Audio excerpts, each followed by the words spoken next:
आज का मन्ना, रोमियो 7 में 3 व्यवस्थाएं। बाइबल के पद, रोमियो 7:12। इसलिए व्यवस्था पवित्र है और आज्ञा भी पवित्र, धर्मी और अच्छी है।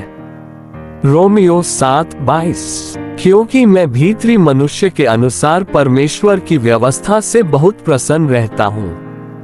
रोमियो 7:23। परंतु मुझे अपने अंगों में दूसरे प्रकार की व्यवस्था दिखाई पड़ती है, जो मेरी मन की व्यवस्था से लड़ती है और मुझे पाप की व्यवस्था के बंधन में डालती है जो मेरे अंगों में है। सेवकाई के शब्द, परमेश्वर की व्यवस्था न्यायपूर्ण, अच्छी, पवित्र और आत्मिक है। ये व्यवस्था हमसे बाहर है या हम कह सकते हैं कि यह हमसे ऊपर है।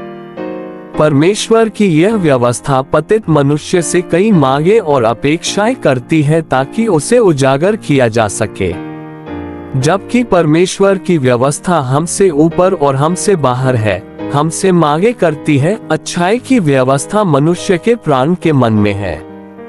हम कह सकते हैं कि हमारे मन में अच्छाई की व्यवस्था परमेश्वर की व्यवस्था से मेल खाती है और उसकी मांगों का जवाब देती है, उसे बनाए रखने की कोशिश करती है।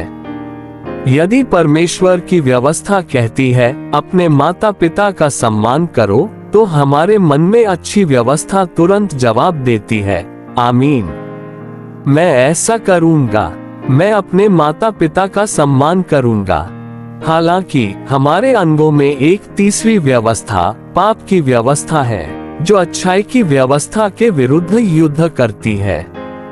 पाप की व्यवस्था हमारे पतित शरीर, मांस के अंगों में है। ये लगातार अच्छाई की व्यवस्था के विरुद्ध युद्ध करती है और मनुष्य को एक बंदी बनाती है। जब भी अच्छाई की व्यवस्था परमेश्वर की व्यवस्था का जवाब देती है और परमेश्वर की व्यवस्था की आवश्यकताओं को पूरा करने का प्रयास करती है, तो हमारे मांस में दुष्ट व्यवस्था जागृत हो जाती है।